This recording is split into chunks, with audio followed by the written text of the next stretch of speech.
record indication siya, ayan.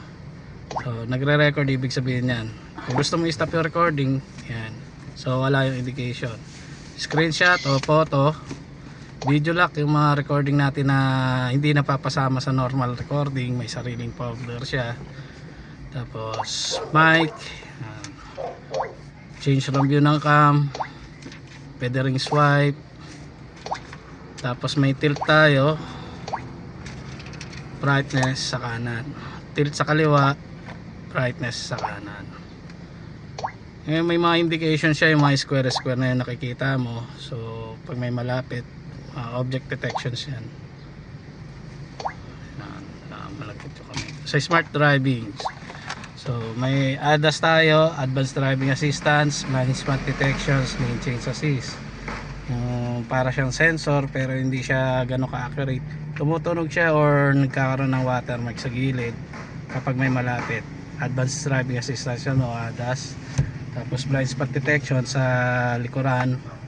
Lane change assist pagka may biglang overtake.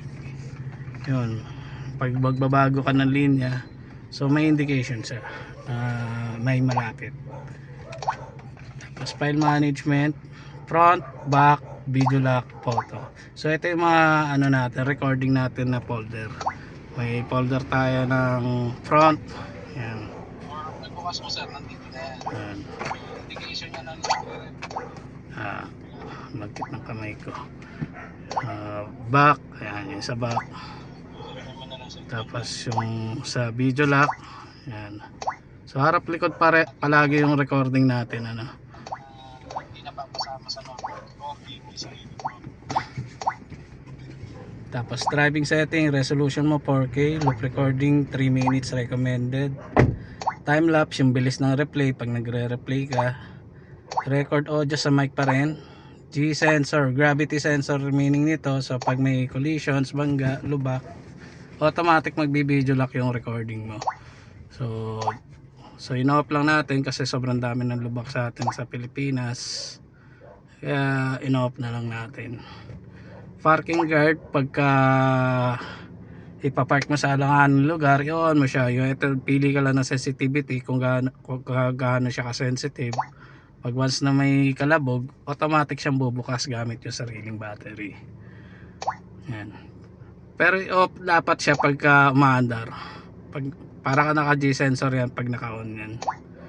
Tapos date stamp sa ito yung date natin sa video.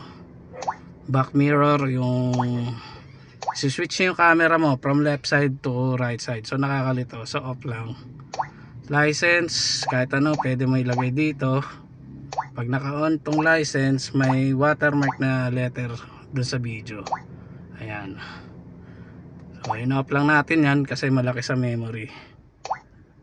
Kaya off lang. Timing recorder, license. Tapos dito system setting, screensaver, kung gusto mo nag-off yung screen automatic, pili ka lang kung ilang seconds pero recording pa rin siya kahit na naka-off yung screen. Tapos key voice, yung mga sounds mo sa buttons. Yan. Speaker din, ganun din. Both sound, yung introduction ng sound pagka bumubukas, ting, yung parang ganun. Language, English, date and time, auto sync naman to pagka connect mo sa phone. Tapos speech recognition, yan, tatandaan mo lang yung mga commands niya. So depende sa fluent natin kung mare-recognize niya yung boses natin. Halimbawa, show rear camera. Show rear camera. Okay. So yun, yung una hindi niya na-recognize kasi hindi niya na yung fluent natin. So Chinese manufacturer kaya medyo ganun. Show front camera. Show front camera. Show front camera. Okay. Yun. So depende sa fluent. Yan. Tapos system setting, Wi-Fi app, papadownload ko naman sa yung app. Tapos format, pag wala ka babackupan, format mo na lang para pati yung naka video lock automatic delete lahat. Default, factory reset, version ng task. So sa Wi-Fi app na tayo. Okay na yun sir.